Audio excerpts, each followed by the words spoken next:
자, 지난 시간에 저희 이야기했던 거 조금 마무리하고 갈게요. 조금 시간이 부족해서 마무리를 좀 못했는데, 자, 일단 우리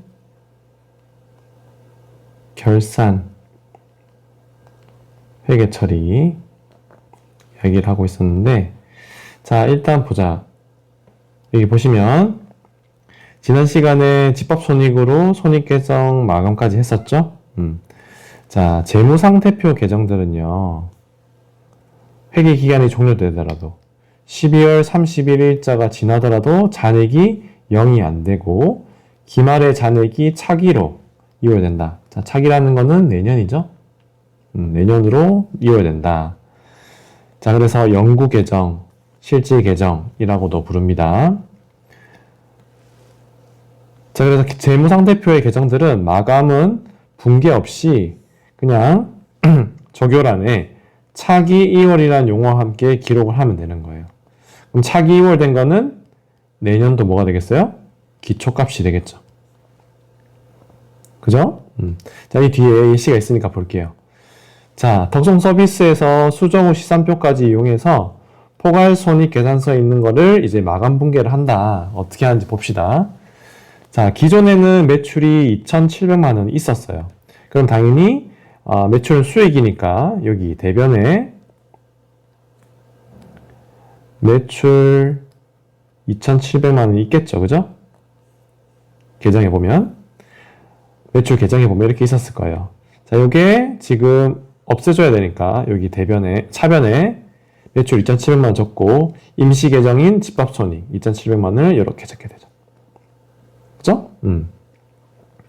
자, 이렇게 되고요. 자, 수익은 마감을 했고, 이렇게 되면. 자, 그래서 마감을 한다는 건 결국엔 수익 계정이 0이 되는. 비용 계정도 0이 돼야 되는데, 기존에 있는 비용들, 여기 보시면, 광고 선전비부터 이자 비용들 있죠? 이게 비용이니까, 차변에 이 비용들이 원래 들어가 있겠죠. 그죠? 이 차변에 있는 내용들을 없애기 위해서 대변에 적었고, 집합손익이라는 임시 계정으로 우리가 차변에 비용을 똑같은 금액을 이렇게 적어주는 거죠. 자, 그래서 수익이랑 비용 계정을 다 없애주고 그럼 현재 남아있는 집합손익은 얼마냐? 확인해 보니까 대변에 집합손익 1,575만 원이 이렇게 남아있는 거죠. 자, 계산해 보면 2,700만 원에서 지금 수익이 더 크다는 소리겠죠, 그죠?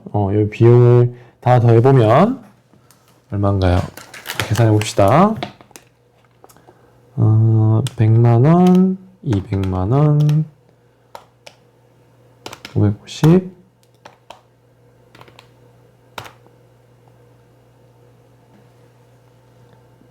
그러면 11250 이렇게 되네요.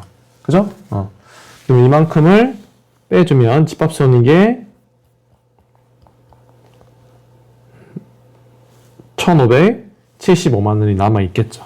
자, 그럼 이 집합손익을 이제 없어주고 뭐로 만든다? 이익잉여금을 적어둔다. 자, 그래서 결국에는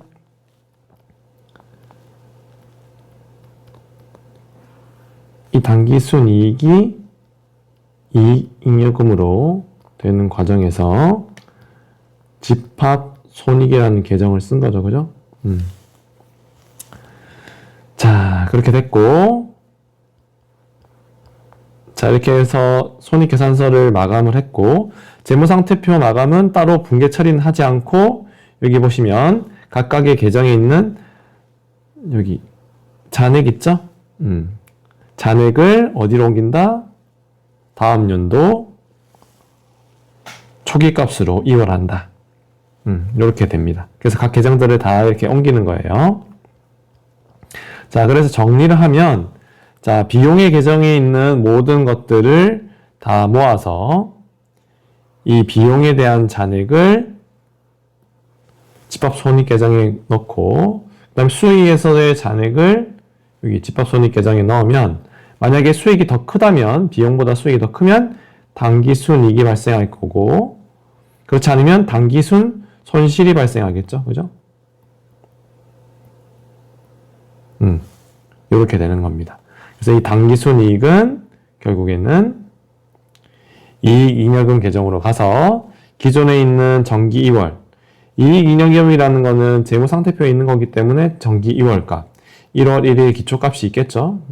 그래서 기초이익잉여금과 당기에 발생한 당기순이익을 더해줬을 때 그 당일연도의 기말 이익잉여금을 알 수 있겠죠. 그죠? 자, 이것도 한번 예시인데 보시면 뭐 1번부터 4번까지 예시가 있어요. 이 예시를 한번 볼 텐데, 자, 3번은 우리 단기 감가상각비는 아직 안 배웠으니까 이거는 제외하고 볼게요. 자, 1번 결산일 현재 남아있는 재고는 30만 원이다. 자, 봅시다. 자, 100만 원이 적혀 있는데 아직 기말 정리를 안 했으니까, 결산 안 했으니까, 자, 그럼 얼마를 쓴 거예요? 소모품을 70만큼 사용했다는 소리겠죠. 그죠? 그러면 소모품비 얼마? 70만원. 그럼 기존의 소모품을 줄여야 되겠죠? 자, 그러면 100만원에서 70만원이 주니까 잔액이 30만원. 이렇게 분계를 해줘야 될 거고요. 자, 2번. 선급보험료 4월 1일에 지급한 1년분 확인보험료다. 선급보험료 120만 이렇게 적혀있죠? 이게 4월 1일자에 1년치라고 했어요.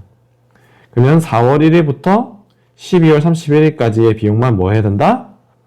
보험료로 처리해야 된다. 자, 그러면 몇 개월인가요? 9개월인가요? 자, 그러면 120만 원을 12로 나누고 9개월치죠. 그러면 90만 원이 뭐가 돼야 돼요? 보험료로 잡혀야 되죠. 그죠? 자, 그러면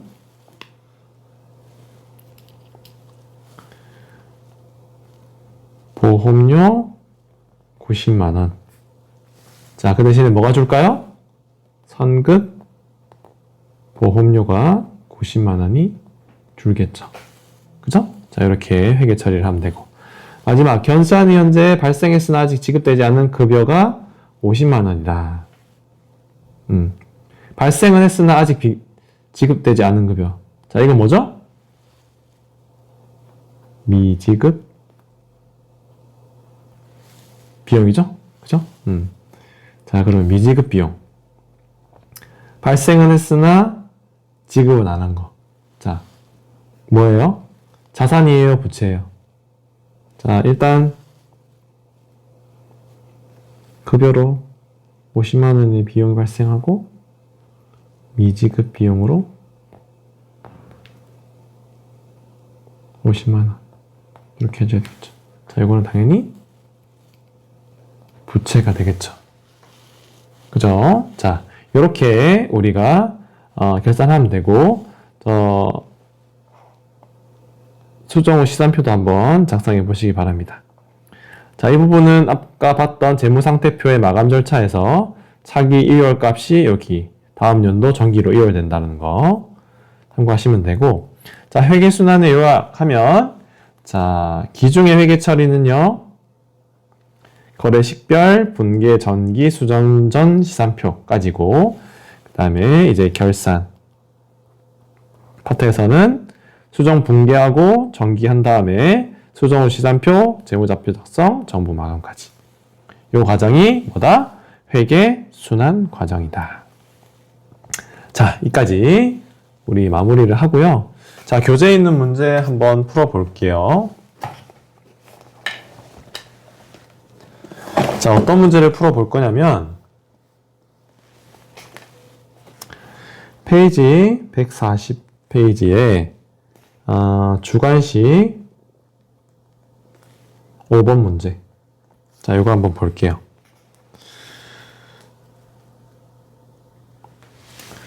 자, 일단 1번 문제 볼게요. 자, 교재 같이 보면서 하세요. 자, 8월 1일자에 1년치 건물 임차료 얼마? 48,000원을 현금으로 지급했다.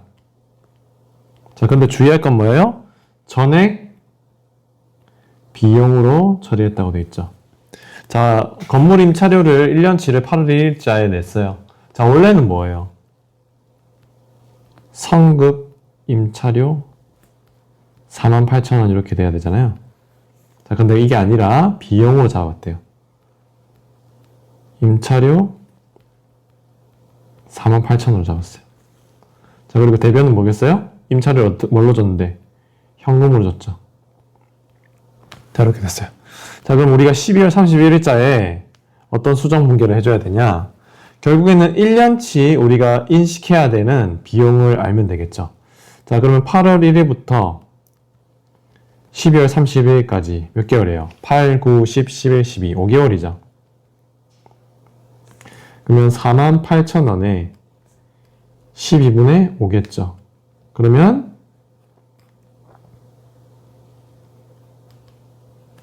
20,000원이 뭐가 된다고? 비용, 임차료로 비용을 잡아야 되는 거잖아요. 그죠? 자, 그런데 지금 8월 1일자 임차료가 얼마 잡혀 있어요? 48,000원 잡혀 있죠. 자, 그러면 20,000원이 되려면 기존의 임차료를 어떻게 한다? 줄여야 될 텐데 얼마만큼? 28,000원만큼 줄여야 잔액이 20,000원이 되겠죠. 자, 그리고 여기는 상급 보험료 이렇게 되겠죠. 그죠?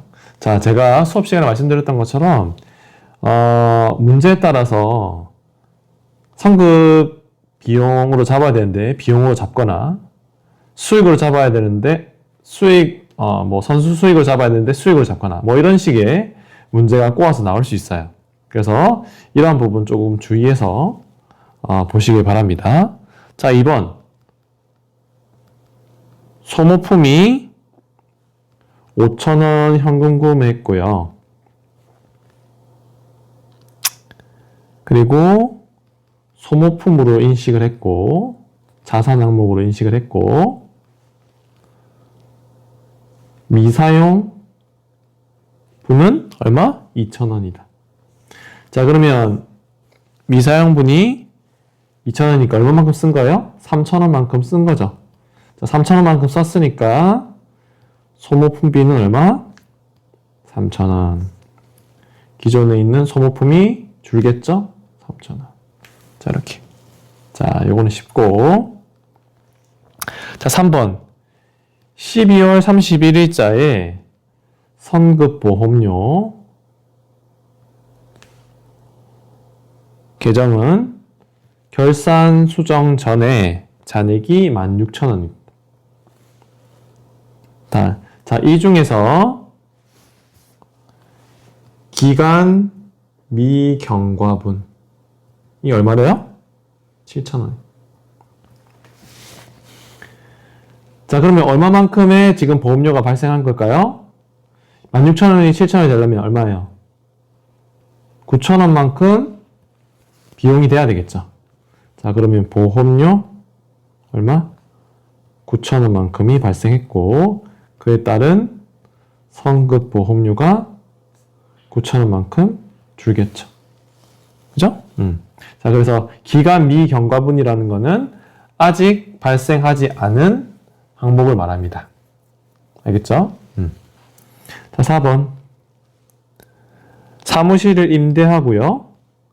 임대료를 6,000원을 즉시 수령했고 수익으로 인식을 해버렸다. 자, 12월 31일자에 미경과 분은 3,000원이다.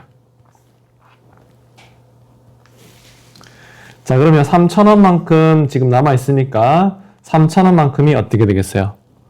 수익으로 인식돼야 되겠죠. 자, 그러면 임대 수익 3,000원. 그죠?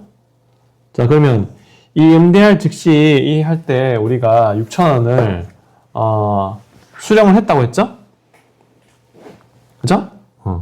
그러면 우리가 기존에 있는 선수 수익 3,000원만큼이 발생하겠죠.